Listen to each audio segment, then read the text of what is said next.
तो सीएनबीसी आवाज के दर्शकों को कमोडिटी मार्केट में हुई है शानदार कमाई और जिन कमोडिटीज को हमने आपके सामने पेश किया उसमें चने का भाव 3.5 महीने की ऊंचाई पर चला गया है। गौर फरमाइए तकरीबन 3% ऊपर हमने यहां पर कारोबार होता हुआ देखा है। फिलहाल 125 रुपए की जबरदस्त तेजी है और सिर्फ चना ही नहीं, कॉटन पर भी हमने बात की थी और जबरदस्त तेजी का माहौल यहां पर भी है। 21,720 इनफैक्ट सुबह भी इस पर बात हुई थी और जो टारगेट्स यहां पर सजेस्ट किए थे हूबहू वही आते हुए नजर आए। यहां पर 230 रुपए की मजबूती।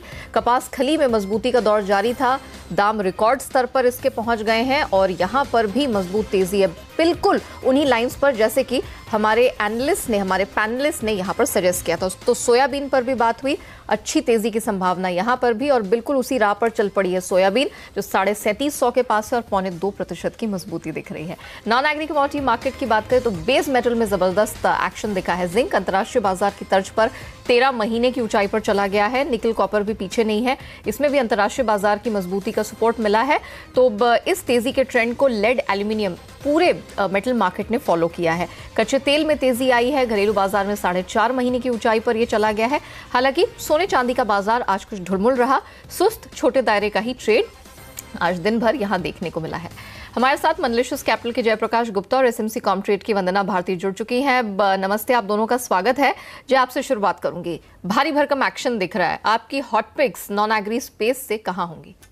मेरी पहली पिक बेस मेटल से कॉपर है। सेल की सलाह है 454 पे, 458 का स्टॉप लॉस, 445 का टारगेट।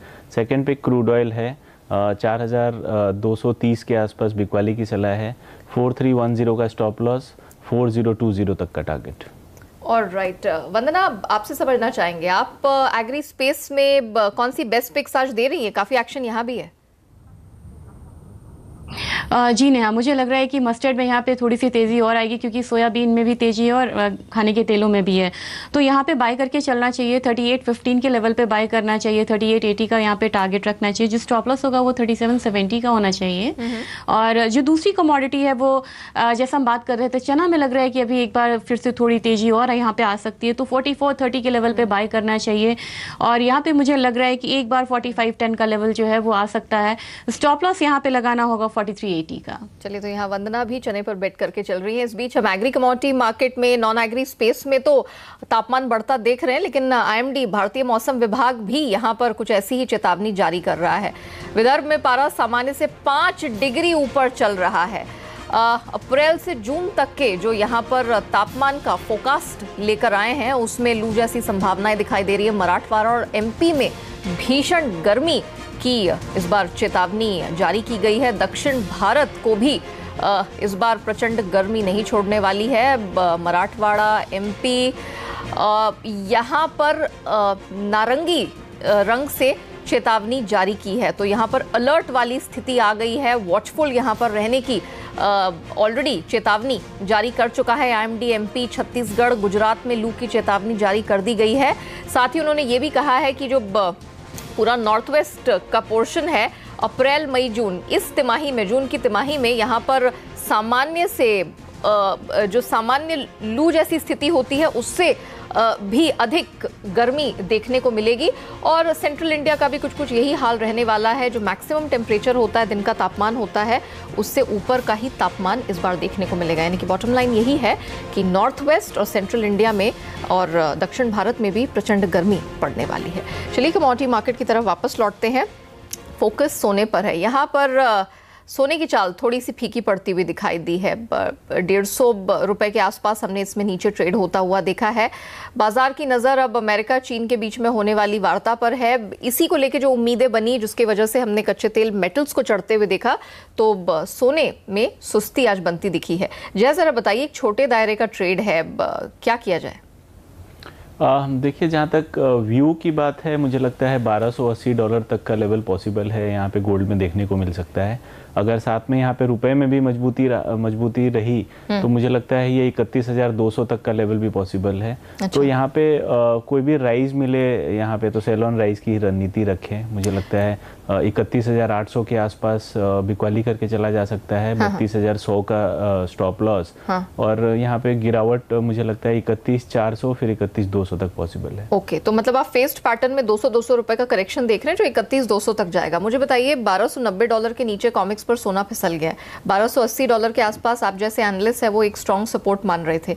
क्या लगता है सोने में ये प्रेशर अभी भी जारी रहने वाला है, क्योंकि सब लोग उम्मीद लगाए बैठे हैं कि अब कुछ अच्छी खबर निकल कर आएगी? अगर ऐसा होता है तो क्या ये सपोर्ट्स भी ब्रीच होंगे, क्या और तेज गिरावट दिखेगी सोने में?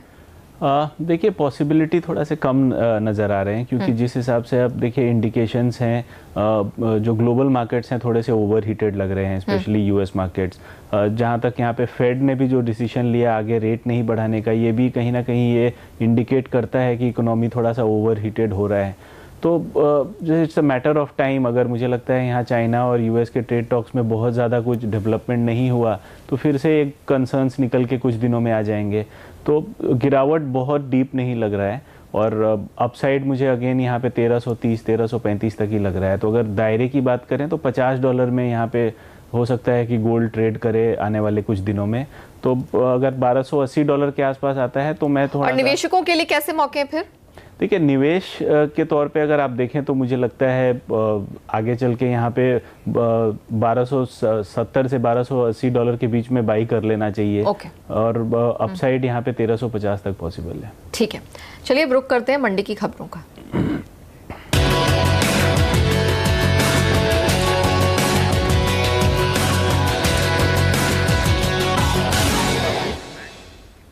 सोने में भले ही सुस्ती दिखाई दे रही हो, लेकिन हमने सोयाबीन में जबरदस्त स्ट्रेंथ आते हुए देखी है।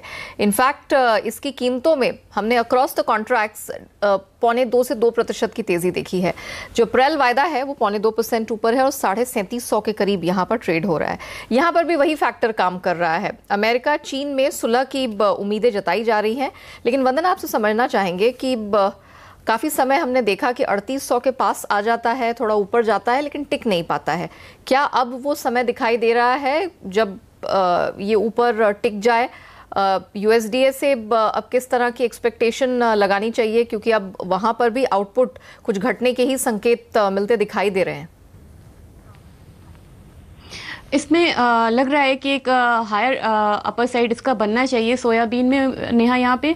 और मुझे ये नहीं लग रहा है कि यहाँ पे बहुत तेज़ी आएगी और एक बार 4100-4200 का लेवल जो है वो हम लोग यहाँ पे आते हुए देखेंगे। बहुत अच्छे वॉल्यूम के साथ ट्रेड हो रही है कमोडिटीज़, बहुत अच्छा आज वॉल्यूम भी देखा गया है, ये एक पॉजिटिव चीज़ है और उसके साथ हम अपसाइड आते हुए देख रहे हैं।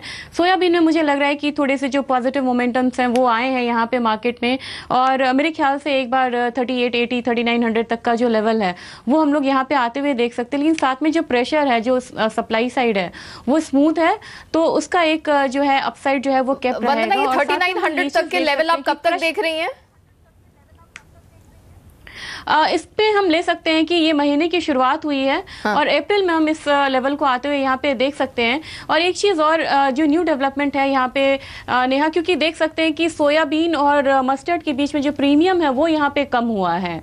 तो प्रीमियम जो करीब 200 या 250 के बीच में था वो करीब 90 रह गया है। तो हो सकता है कि थोड़ा जो स्पॉट मार्केट का जो डिमांड है वो थोड़ा सा मस्टर्ड के पास भी जाए। तो इसकी वजह से भी मुझे लग रहा है कि मस्टर्ड हो सकता है कि आउट परफॉर्म करे सोयाबीन को अभी। अच्छा। क्योंकि ये जो स्प्रेड है वो यहाँ पे कम हुआ है, तो रादर मुझे लग रहा है यहाँ पे कि एक बार मस्टर्ड में तेजी आनी चाहिए और वहां पे एक बार 39, 39.25, 39.50 तक का जो लेवल है वो वहां पे आ सकता है मस्टर्ड में। चलिए, मतलब तिलहन में कुछ स्ट्रेंथ बनती हुई दिख रही है। फॉरवर्ड गोइंग आरएम सीड का प्रदर्शन अच्छा रहेगा, लेकिन सोयाबीन में एटलीस्ट एक बात क्लियर होती दिख रही है कि 3800 से ये वापस यू टर्न मार के पीछे नहीं आएगा। अगला पड़ाव 3900 का दिखाई दे रहा है, लेकिन इस पूरे महीने का समय इसमें कारोबारियों को देना होगा। और आपको बता दें कि अप्रैल आते ही गर्मी ने अब देखा कि दस्तक दे दी है। चिलचिलाती धूप है, उससे कैसे बचें? गर्मी में सेहत का ख्याल आप कैसे रखें? इस पर एक्सपर्ट की टिप्स लेकर आएंगे। गर्मी के कूल टिप्स जानने के लिए देखिए कंज्यूमर अड्डा आज 5:57। सीतापुर से हमारे पहले दर्शक मोनू फोन लाइन पर जुड़ चुके हैं। मोनू नमस्ते। नमस्ते मैम। क्या सवाल है आपका? सर, मैं एक किसान हूँ, मेरे पास 50 किलो मेंसाइल पड़ा है और मैं इसका क्या करूँ और अगले सीजन में रेट क्या हो सकता है, इसकी कोई जानकारी सर? वंदना, मेंथा में क्या किया जाए? ये अप्रैल वायदा तो 1600 के ऊपर चल रहा है, किसान को आप क्या सजेस्ट करेंगे? नेहा, मेंथा बहुत अच्छी कमोडिटी, स्ट्रांग कमोडिटी है और एक्सपोर्ट अच्छे होने की भी यहाँ पे उम्मीद है। एक कंसर्न यहाँ पे है कि मेंथा का जितना भी कॉन्ट्रैक्ट है वो बैकवर्डेशन में ट्रेड हो रहा है। अगर आप जून मंथ की बात करें तो 1283 के करीब है, जो कि अभी 1600 के करीब पहुँच चल रहा है, तो 300 के बैकवर्डेशन में है। तो मैं इन्हें ये सलाह दूंगी कि अभी आपको ये कमोडिटी अपसाइड में ट्रेड करेगी और 1700 तक का भी लेवल आते हुए मेंथा में देख सकते हैं। वहाँ पे आप अपने प्रोड्यूस को आप यहाँ पे बेचें। अच्छा। और आने वाले समय में मुझे लग रहा है कि थोड़ा सा स्लगिश हो जाएगा, सप्लाई साइड बढ़ेगा। ओके, कुरुक्षेत्र से अक्षत हमारे साथ अब फोन लाइन पर जुड़ चुके हैं। अक्षत, हाय, क्या सवाल है आपका? मैम, हमने 214 पे तो 1 और 215 पे 2 लॉट जिंक के सेल है, तो इसमें कैसे क्या रहेगा? ओके, जिंक में आई है जबरदस्त तेजी और इंटरनेशनल मार्केट के दम पर। बताइए जय, क्या लगता है इनके जो 2 लेवल सेल हैं मिल पाएंगे इनको? थोड़ा वेट करना पड़ेगा क्योंकि आई थिंक अप्रैल कॉन्ट्रैक्ट है। अगर 228 के आसपास जाता है तो आप वहां और सेल करके ओवरऑल 231 का स्टॉप लॉस रखिए अपने पोजीशन पे। हाँ। मुझे लगता है 5 से 7 दिनों में इनके रेट के आसपास मिल सकता है। ठीक है, तब निकलने की कोशिश करिए। नागौर से प्रेम जी ने व्हाट्सएप के जरिए अपना सवाल भेजा है। वंदना, इनका सवाल ग्वार में है। ये किसान है, 100 क्विंटल के करीब माल पड़ा है। एक किसान को क्या सजेस्ट करेंगी, क्योंकि ग्वार की कीमतों में तो हमने जबरदस्त रफ्तार देखी है। नेहा, मैं इन्हें यहाँ पे होल्ड करने की सलाह दूंगी। ग्वार एक अच्छी कमोडिटी यहाँ पे प्रूव हो सकती है। प्रोडक्शन यहाँ पे कम है और अभी तक एल नीनो की बात हो रही है, बहुत क्लैरिटी यहाँ पे है नहीं। एक्सपोर्ट यहाँ पे अच्छे होने की उम्मीद है। तो ये जो 3 फैक्टर्स हैं ये काफी स्ट्रांग है और जैसा हम लोग पिछले एपिसोड में बात भी कर रहे थे, मुझे लग रहा है यहाँ पे कि प्राइसेस एक बार यहाँ पे 5000 के करीब आ सकते हैं। किसान है, चाहे इनके पास ग्वार सीड हो या ग्वार गम हो, तैयार माल हो, ये यहाँ पे होल्ड करके चल सकते हैं। कितना टाइम देंगी 5000 के लेवल को? नेहा, इसमें थोड़ा सा वेट करना होगा। मुझे लग रहा है कि इन्हें मई महीने में ये जो भाव है ये देखने को मिलेगा। ओके, सो 1 से 1.5 महीना रुकेंगे तब आपको 5000 के लेवल पे वंदना को लगता है कि आपको अच्छा निकलने का मौका मिल सकता है। सुरेंद्र नगर से रणछोड़ जी हमारे साथ है फोन लाइन पर। सर नमस्ते, क्या सवाल है आपका? नमस्ते। सर, ये केस्टर है, हमारे पास 20 क्विंटल है किसानों में। ठीक है, चलिए जानते हैं कि यहाँ क्या कर सकते हैं। अभी हम देख रहे हैं कि ऊपरी स्तरों से थोड़ा ये कमोडिटी प्रेशर में आई है, लेकिन 5250 के ऊपर ही अप्रैल कॉन्ट्रैक्ट अभी। वंदना, जरा बताइए कि ये कैस्टर के किसान क्या करें, इनके पास माल पड़ा हुआ है। अभी थोड़ा सा इन्हें होल्ड करना होगा नेहा, क्योंकि अभी कमोडिटी प्रेशर में है और पिछले साल काफी अच्छा शानदार प्रदर्शन रहा है कैस्टर का। और मुझे लग रहा है कि थोड़ा सा जब मॉनसून वाला समय आएगा तो यहाँ पे इसकी जो मांग है वो बढ़ेगी यहाँ पे। तो मेरे ख्याल से इन्हें 55-5600 तक का जो लेवल है वो देखने के लिए मिलेगा, तो उस लेवल के लिए इन्हें थोड़ा सा वेट करना होगा। ठीक है, खड़गपुर से कैलाश जी अब हमारे साथ है फोन लाइन पर। सर नमस्ते। नमस्ते, क्या सवाल है आपका? वो कूलर 4140 में सेल किया हुआ है। 4140 पे सेल किया आपने? ओके, जय क्या कहेंगे? देखिए, अगर इनके पास और पोजीशन बनाने की जगह है तो 4230 के आसपास एक लॉट और बेच दें। 4315 का स्ट्रिक्ट स्टॉप लॉस रखें ओवरऑल। मुझे लगता है अगर 7-8 दिन का नजरिया है तो 4040 4020 तक का लेवल पॉसिबल है। मतलब आप इन लेवल से गिरावट आते हुए देख रहे हैं? जी। ओके, वर्धा से निखिल है हमारे साथ फोन लाइन पर। निखिल हाय, क्या सवाल है आपका? मैडम, एक्चुअली मैं फार्मर हूँ और मेरे पास 100 क्विंटल कपास का है। 100 क्विंटल 100 क्विंटल कपास है आपके पास? हाँ, ठीक तो है। उसको लोकल मार्केट में 6000 पर क्विंटल रेट चालू है, तो हमने होल्ड करना चाहिए या निकाल देना चाहिए उसे? ओके, वंदना, हम काफी समय से चर्चा करते रहे हैं कि कॉटन, कपास, इसका बाय प्रोडक्ट कपास खली, सब में अच्छी खासी तेजी रही है। अब जरा बताइए, कपास इनके पास 100 क्विंटल के पास माल पड़ा है, ये क्या करें? नेहा, एक तो इन्हें अभी मैं बताना चाहूंगी कि काफी तेजी यहाँ पे आई है। तो थोड़ा सा करेक्शन आया है, इसमें बहुत ज्यादा पैनिक होने की बात नहीं है, क्योंकि बड़े लेवल पे, बहुत ऊंचे वाले लेवल पे गिनस यहाँ पे माल उठा नहीं रहे थे। एक हेल्दी प्रॉफिट बुकिंग है और मुझे लग रहा है कि जिस तरीके से यहाँ पे प्रोडक्शन कम है और डिमांड यहाँ पे है, चाइना से भी डिमांड आने की उम्मीद है, मुझे लग रहा है कि प्राइसेस यहाँ पे इस बार ऊपर की तरफ रहेंगे 19 में। इन्हें होल्ड करके चलना चाहिए। अभी 1200 के करीब हम कह सकते हैं कि मोटा मोटी कपास का भाव है यहाँ यहाँ पे। मुझे लग रहा है कि एक बार इन्हें 1350 1380 तक का जो लेवल है वो आराम से कपास में आते हुए आ सकता है यहाँ पे। तो इन्हें वेट करके चलना चाहिए और माल को होल्ड करके रखना चाहिए। चलिए सर, माल को होल्ड करके रखिए और तेजी और अच्छा भाव आपको मिलेगा, ऐसा वंदना मानती है। चलिए इसी के साथ कमोडिटी कॉल में वक्त यहीं समाप्त होता है। जय वंदना, आप दोनों का शुक्रिया आप हमारे साथ जुड़ने के लिए और सारे दर्शकों के सवालों के जवाब देने के लिए। तो मुझे दीजिए इजाजत, लेकिन आप बने रहिए, देखते रहिए CNBC आवाज़।